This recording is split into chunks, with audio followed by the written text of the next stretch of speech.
Ready? I can't perform in front of an audience. What's up, brother? Hey, buddy. First time in front of a live studio audience here. Yeah. Big cousin Shane come down all the way to Nashville. How you doing, brother? Doing good, doing good. We stopped off at one of those Buc-ee's on the way down here. Pretty nice, about 500 gas pumps. About 15 different flavors of beef jerky. I mean, for me, brother, it's match made in heaven. It's the first gas station I've ever seen buggies at, so that was pretty unique. So definitely got it. The youngest, she got her a little onesie, one of them beaver outfits. So, yeah, we don't get out much, Mike, so it's nice. We're taking Nashville over. I'm drinking a cold beer, and you got it in. Can you show them the koozie there? Yeah, I've got it in a Georgia koozie, unfortunately, and so Mike says they're all out of Tennessee Vols, so I think it was a dig a little bit. Well, man, we don't get to do this that often in person, so we thought we'd do, a little short one here. We're about to go to dinner, but before we do that, talk some SEC football, and I think even for one of the first times ever, you were the one that came up with the show topic. So you just want to start right there? Well, I got to thinking. I saw some sort of picture, and I can't remember what it was. I want to say it was Cadillac getting drenched with after the game, after they beat Texas A&M. The Gatorade bath comes in, and I'm looking. I'm like, damn, Caddy is still built. I mean, he literally could put on the uniform and play tomorrow. And it got me wondering. I was like, I wonder how many coaches could kick my ass, So I started thinking about it and going through the SEC, and so I made a power rankings of top 5 coaches I think could kick my ass. All right.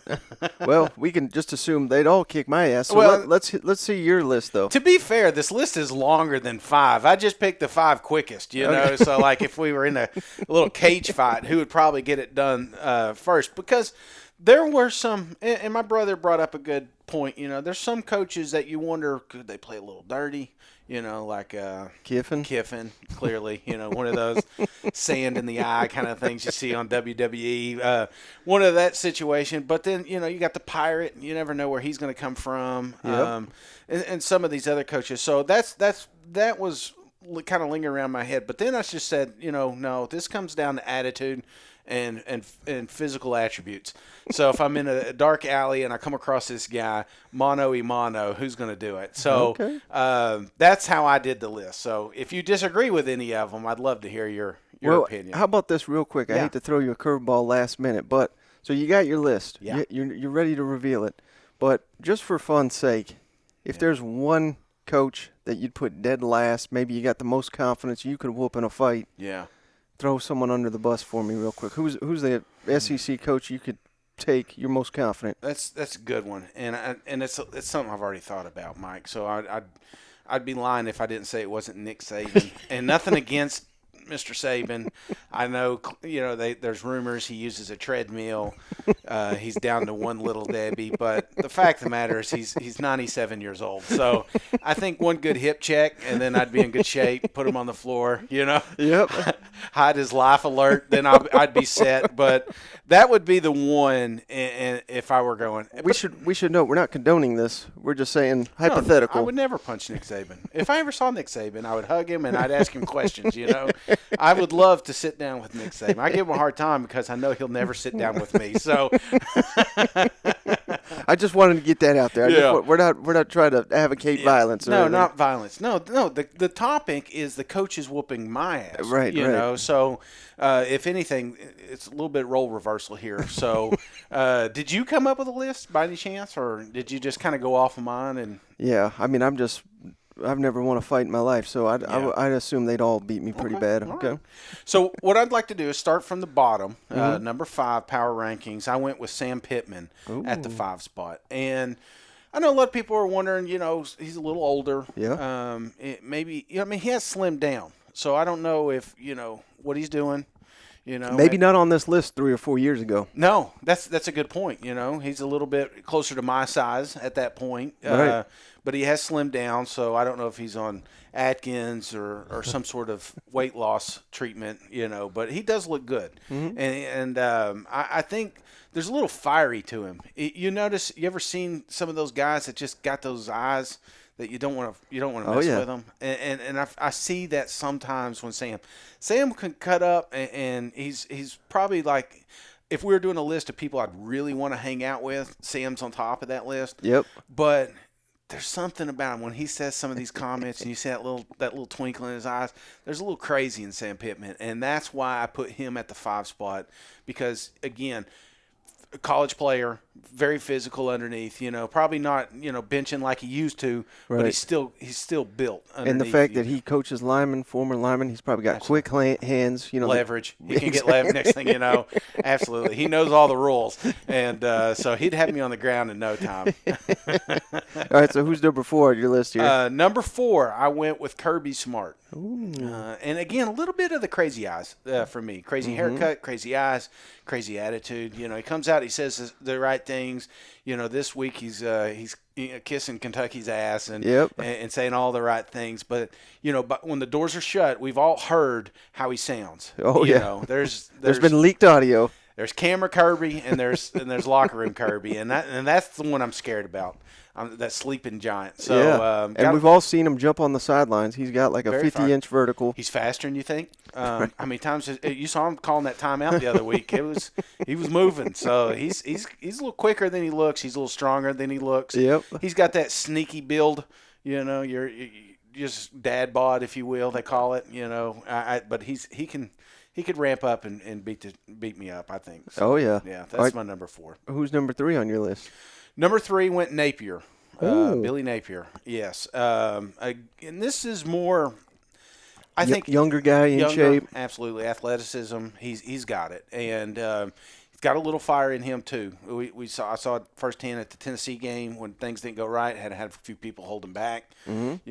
That was built up a little bit, but the fact of the matter is, he still looks like he could scruff with anybody, and he's got that. The man shaves his head and he doesn't have to. So, think about that for a second. A guy that could grow his hair out doesn't even do that. He keeps it short because it's a waste of time. That's a guy that, and it's an advantage in a fight. It's almost like he's thinking 2 steps ahead. That's a good point, Mike. I'll drink to that one. Would you mess with Billy? I don't know if I would. He's kind of got a lot of what you're saying with Kirby. We haven't got the leaked audio just yet, but we know it's sitting out there. He's very reserved. He's a guy that's it seems to me like he's playing chess. Where you think he's out here playing checkers, but he's really playing chess. Yeah. And man, I don't know. I think he's here to stay. I think Florida Gators going to be dangerous with him in a few years. It hasn't been out, and there's no news things coming out here. But he also comes across as one of those guys that has a morning routine. Maybe a jog. Yeah. Maybe some weight training before the team gets in or something like that. He just seems like he's kind of, again, I've not talked to him, but he's built good, and he has been. This isn't a guy that just got into shape. This isn't a Sam Pittman. This is a guy that's been in that same form for a long, long time. So you don't do that by not working at it. So I think he's a sleepy gym rat. Maybe if you want to go a step further with that, down there in Florida with all the water, he's probably out there on one of them rowboats or something. You know what I mean? Oh, that makes sense. Yeah, the hair. Maybe that makes sense. Aerodynamic. Maybe he's onto something. A little faster in the water. That's smart, Mike. I like the way you think. All right, who's number 2 on your list? Number 2. I went Lee. I went. Definitely Lee here. I would have argued Harsin would have been a top 5 guy. I was wondering about that wild card. I would, but since he's fired, we don't have to worry about getting beat up by him. But Coach Lee, if you look at him again, this is a guy that takes care of himself. Mm-hmm. This is a guy that preaches that to his team. He preaches it after a game. This is a guy that puts in the grind. He leads by example. Yep. Wouldn't surprise me if he's also one of those guys that runs in practice. You ever seen those? Oh, yeah. Some of those clips that come out in the NFL. You saw it with this year on Hard Knocks, coach up there doing squat up at thrusts Detroit. and stuff. Yeah, absolutely. Just get out there. Clark Lee's one of those guys, and I've seen a couple of footage of him. He may be juicing a little bit. I'm not saying he's doing steroids, but he's definitely on testosterone. Former fullback. Former yeah. walk. When you're a walk-on, particularly fullback in the SEC, you're tough as nails. Absolutely. Brought a football helmet to his first SEC media days. Yeah, he's a nice guy, demeanor, well-educated, but you can tell there's a mean streak there. You know what? There's always those crazy guys on your team growing up. There was we called them H-backs, fullback, tight end kind of guys, not afraid to put his cleats in the dirt, as they say, and bust some heads. But also the guy that is breaking up the kick return, the gunner or whatever they called them. Those crazy bastards just going down just to break it. I mean, they are just a missile, just going down there to head hunting. So those kind of guys you got to watch out for, and Lee's one of them. So who's number one on your list? Cadillac. Started the show. Yeah, this is no joke. Cadillac had me out in 3 seconds. You know what I'm saying? He'd have 4 punches for him before I even realized what was going on. This again, he is just a freak athlete himself. He's I love the story down there in Auburn. Yep. But just you see the energy on the sideline. That's what I like. If he does get an opportunity to be a head coach, definitely going to need a get back guy because he wants to get in there. He's always in the field. You know what I'm saying? So, and again, just a superior athlete. You know what I was thinking the other day? I mean, this is a little off topic, but people are excited about Deion Sanders, and when that name was first floated out there with Auburn, I'd rather have Cadillac than Deion for that job. I mean, it's a similar thing, elite recruiter. Right. He's never been a head coach till now, but he's knocking it out of the park. He knows Auburn. He knows the people down there. He knows the traditions and what they expect down there. I don't know. I mean, this is not to discredit Deion. I think he may eventually be in the SEC. I think he needs, like we said before, maybe an ACC job or something like that to really kind of build that resume. But I don't know. I'd rather have Cadillac than a lot of other coaches. I think both these coaches are still young. Yeah. I still think they need to get their time in, and head coaching is just more than going out there and sitting in front of the spotlight. Right. You are a general manager, and sometimes you're not used to wearing so many hats. You're good at wearing one, and I think that's where we're at. Deion, he's going to be an elite recruiter. I think one of those guys, though, if thrown into the mix, an SEC mix, may get in trouble. I'm afraid because they may go too far with the recruiting. They may get, you know what I'm saying? Yeah. Because that's what's going to be their bread and butter out of the gate is just getting that talent in there. Now, surround yourself with good people. That's a different story. If Deion comes in, or if Cadillac did get an opportunity to be a head coach, a lot of pressure on that assistant coach, which you would be saving money. You're obviously not going to pay these guys a lot just because they don't have the experience. That would free up some more money to have some. Like Arkansas's got, a couple of head coaches there as coordinators. And I think that's what they would need if thrown into that type of situation. But don't get me wrong, I still would like to see it because Cadillac, that you could just feel the energy down there on the plains. The fans were into it. The players were into it. These kids were playing their hearts out for their head coach. And I love that. Right. This is something I don't think we've really talked a ton about. Stephen and I talked about it on our Tuesday show, but NIL and how that could lead to, we've already seen Mississippi State's AD leave that school for Auburn, and one of the reasons he cited was NIL. We've got a line here at Auburn, and people get mad, these players getting paid and all that, but I don't care if you're mad about that or not. It's here, and it's these schools and these programs that are committed to NIL are going to set themselves up for success.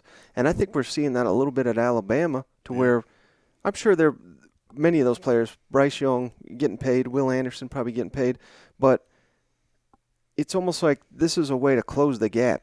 And all we talked about all offseason was Alabama going to dominate the SEC. They got 2 losses. They're eliminated. They're not going to the playoff. They're not going to the SEC championship game. So, and we talked about it with Jimbo.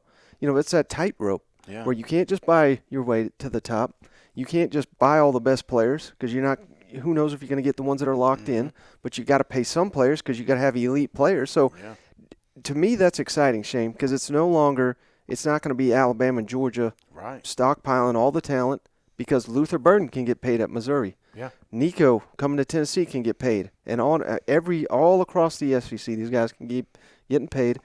One or two schools are not going to be able to stockpile it. And the ones that do, maybe they have locker room blow-ups like we've seen at A&M. Yeah. I think it levels the playing field a little bit, and it just makes it exciting. And I think we're going to see coaching decisions made by NIL. Yeah. What's your thoughts on that? Do you agree with it? Yeah, I agree with it quite a bit there. And, you know, some of these schools had that early head start, you know, early in the 90s, late 90s. You know, everybody's been getting paid. Right. You know, it's just some universities were better at it. And then you create kind of this NFL club where you're just, hey, come in 3-4 years, then you're on to the next. But now we're starting to see more kids come from Ole Miss. We're starting to see more kids come from Mississippi State and some of these other programs. So you don't necessarily have to wear a G or an A to get to the next level because these other schools are doing it. In fact, they're able to showcase more of your talent because you put a kid like Jalen Hyatt, for instance, you know, that kid may not have gotten an opportunity to play at some of these other schools and shine like he's doing. But now you can go to a school that's in the middle, and next thing you know, they're closer to the top, if you will. So I think that's the exciting part of this new generation is we're not going to have these polar ends. Right. You know, it feels like we're gonna still have some Vandy's. We're still going to have some Georgias and Alabamas, but that second tier, if they get one good class in or one good transfer in or something like that, a quarterback in, and that may be via NIL, then they're right there in the mix. And we're looking at a team like LSU, a year removed from firing a coach, now going to the SEC championship as a West winner. I mean, we wouldn't have saw that 5 years ago. Right. I'm glad you said that because that's where I was going to go with it. LSU is the best example. Ole Miss is also another good example. Lose Matt Corral, all-time quarterback. Yeah. They lost all three of their coordinators. I was sitting here saying, man, they're going to be lucky to be 500. Yeah. Because of all the turnover. How are they going to do this? Right now they're sitting at 8-2, could be 10-2 by the end of the season. They have laid a foundation, a blueprint, if you will. If you're mad at, you're a South Carolina fan, you're disappointed. If you're a Kentucky fan, you're disappointed. Arkansas. We can go on down the list. This has been proven in one off season. You can do a 180, plug in the right pieces, get the right coach here or there. It can be turned around. And 5 years ago, when we hired a coach or a position coach, 2 or 3 years, we got to let this guy get his players in. It's a slow build. Yeah. That's done with. You can do it overnight. Heck, Josh Heupel basically did it in one off season. So I think that's exciting. If you're not happy with your team right now, I think this upcoming off season is going to give you an opportunity to flip a switch in one off season to where you I'm not saying because dude, expectations are already sky high in the SEC. I'm not saying we can't all win, but I think that gives me more hope that it can be done quicker. And like a team like South Carolina that we're disappointed with, they plug in the right pieces. You get a good coordinator. Maybe you get a lineman. Maybe you get a linebacker. Who knows? Yeah. That could be the difference between a 6-6 and a 10-2 season, like we're seeing at Ole Miss, like we're seeing at LSU. That'd give me hope if I'm a fan. Absolutely. And what does it look like 10 years from now? We talk about, we throw Power 5 conferences around. It's not Power 5, Mike. It's Power 2. Right. There's 2 big conferences and really just one super when Texas and Oklahoma that's come. That's what I'm saying. But I think that's what we're going to have a version of is the AFC NFC in the NFL. And so we're going to have the expansion of the playoffs. So we're going to have opportunities to put a lot of teams into the college football playoffs. They're going to have a lot of teams put into college, but it's starting to kind of just filter in, which is good for the 14 teams that are sitting in there because they're going to have their opportunities. The SEC is where you want to play. Right. So a lot of times, you create those pipelines and say, okay, I'm in Louisiana or I'm in Texas. No, now you're in the SEC. That's its own pipeline to get you to the next level. So a lot of people scoff at the NIL, but I truly think this is a good thing for our conference. Right. All right, last thing, Shay, before we cut it off here. You're in Nashville. Yeah. Been living up here for years, been begging you to come up here. You finally made it. Yeah. What's the one thing on Cousin Shane's must-do list in Nashville? I'm just curious because I think whatever you say, hopefully we're gonna get flooded with interactions. For you got to do this, you got to do that. So I'm reaching out to you, listeners. Tell Cousin Shane what he needs to do. But I'm just curious, what's the number one on your list? I don't know if you knew this, but I'm a little bit of a foodie. Yeah. Got a little bit of an eating disorder, Mike. So I'm not gonna lie. Nothing against my county. All right, we've got an Applebee's, next door. We've got an El Chorritos, which I absolutely love. Yep. But we're pretty limited on our options out there. Yeah. And here in Nashville, there's a million of them. So right. I just want to try different foods, man. I ain't gonna lie, different foods, different beers. I want to go maybe do a couple breweries. Me and my wife, we talked about the breakfast place recommendation you sent over. Absolutely, my oldest is coming in, so we're gonna have probably about 3 or 4 of them mimosas, and just see what the day goes. I don't plan on driving the entire time. There's no such thing as Uber where I live, Mike, and I just redid my thing, and now I've got like a gold pass, and I'm ready, man. We're going to drive around, and then there may be a day we don't leave the room. We have something brought in. So this is totally rest, relaxation, plus I'm excited. We're going to get to watch some college football together. Yep. We sometimes we get together for the big games, but we've not had an all day. So hopefully we're going to be able to do something during the day, maybe halftime at one of the games. Right. So just keep an eye on the YouTube channel. Keep an eye out on the Twitters. We'll definitely fill you in when we're doing it. But no, it's just good. Family. That's what this is about for me, brother. This is about getting out here with some family and friends. And whether it's doing virtual reality or going to a brewery, I don't care as long as I do it with you guys. All right. Well, hey, I can't wait to surprise you with the spread that we've got planned for you on Friday. So, hey, that's a perfect place to end this. It's a little bit shorter, but we got some eating to do. Let's do it. All right, brother. Endless chips and sauces calling my name.